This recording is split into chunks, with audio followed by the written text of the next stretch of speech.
Good evening ladies and gentleman, Waheguru ji का खालसा वाहेगुरु जी की फतेह।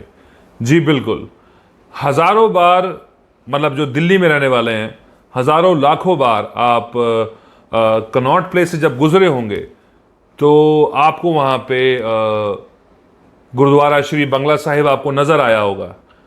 कितनी बार हम लोगों ने वहाँ पे जाके लंगर खाया होगा, कितनी बार ना जाने हमने वहाँ से अमृत लाके अपने घर में परिवार में या छिड़का होगा, या बच्चों को या बुजुर्गों को या फिर जो बीमार उनको पिलाया होगा, बहुत बार। और ये सिर्फ सिखों ने नहीं किया है, वहाँ पे जो श्रद्धालुओं की भीड़ है वो सिखों से ज़्यादा दूसरे धर्मों की है। ऐसा क्यों है, सबसे पहली बात तो ये।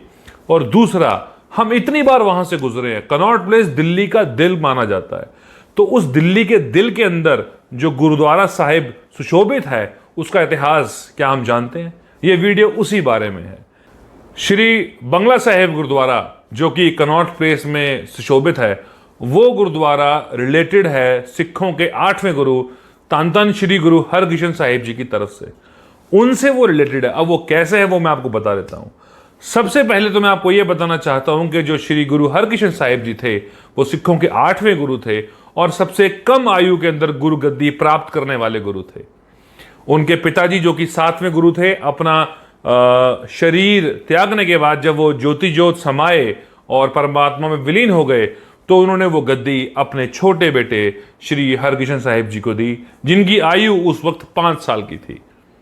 सबसे छोटे गुरु माने जाते थे आयु के अंदर, बट उनका जो काम था, जो उन्होंने वहां पे सेवा करी उस वक्त दिल्ली के उस दौरान, वो सबसे ऊंची मानी जाती है और वो आज तक चलती आ रही है। उसके इतिहास के बारे में मैं आपको ये बताना चाहता हूँ। श्री गुरु हरकृष्ण साहिब जी का जन्म 23 जुलाई 1656 में हुआ और वो ज्योति ज्योत समाये 16 अप्रैल 1664 में। उनका पूरा जीवन काल 8 साल का रहा। जिस तरह मैंने पहले बताया कि उन्होंने 5 साल की आयु में गुरु गद्दी प्राप्त कर ली, जिसके वो वाजिब हकदार भी थे। खैर, उन्होंने जो कारनामा दिखाया, मैं आपको बता दूं कि वो आज पूरी दिल्ली के माथे पे एक ताज बन के सजा हुआ है। खाना खिलाना, लंगर कराना और सेवा करना, ये तो वो सिख धर्म के मूल सिद्धांतों में शामिल है ही, और वो हर गुरुद्वारा में होता है। पर मैं आपको बता दूं कि बंगला साहिब गुरुद्वारे की जो खास बात है, जो इतिहास है, वो ये कि जब गुरु साहब दिल्ली आए 1663 के अंदर, तब यहां पे एक बंगला हुआ करता था, या हम उसे हवेली कह सकते हैं, जो कि उस वक्त के राजा जय सिंह और उनके बेटे राम सिंह के नाम पे था। सो गुरु साहब जब दिल्ली आए थे उस वक्त, तो वो यहां पर कुछ महीनों के लिए ठहरे थे।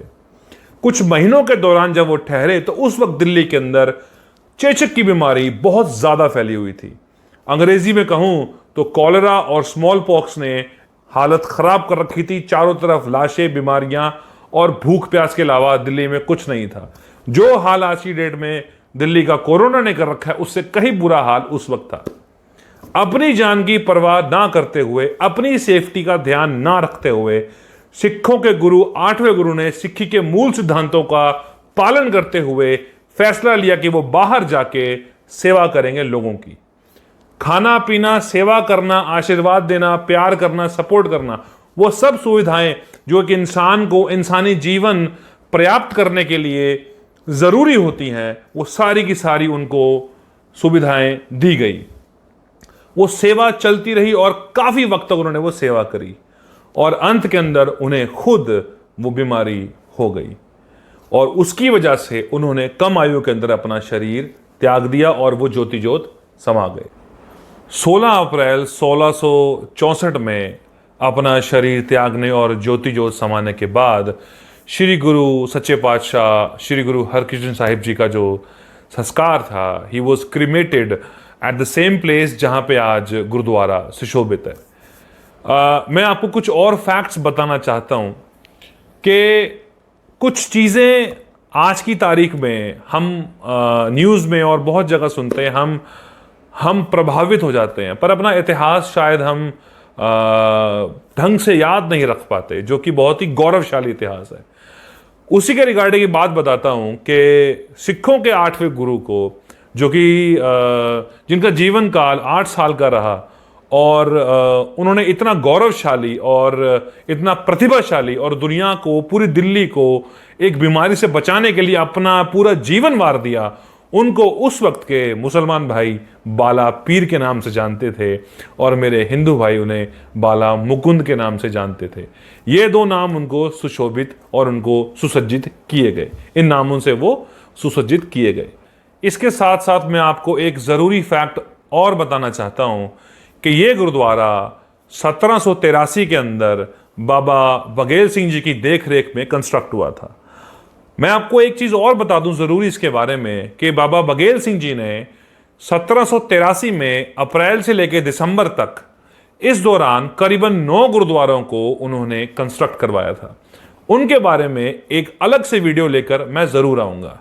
मैं आपको एक फैक्ट और बताना चाहता हूँ कि जब हमारे दशमेश पिता, सिर्फ सिखों के नहीं, हिंदुस्तान के दशमेश पिता श्री गुरु गोबिंद साहिब जी ने अरदास के अंदर एक बात श्री गुरु हरकृष्ण साहिब जी जैसे शोभित करके जो उन्होंने ऐड करवाई, जो उन्होंने संकलित करवाई, वो थी कि श्री हरकृष्ण ते आइए जिस डिठियां सब दुख जाए।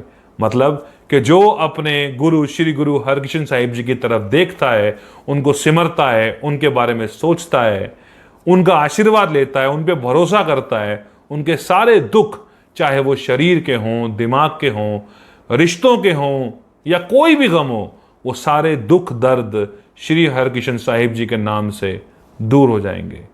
यही था इसके साथ। मेरे इस वीडियो को लाइक कीजिए, शेयर कीजिए और चैनल को सब्सक्राइब कीजिए।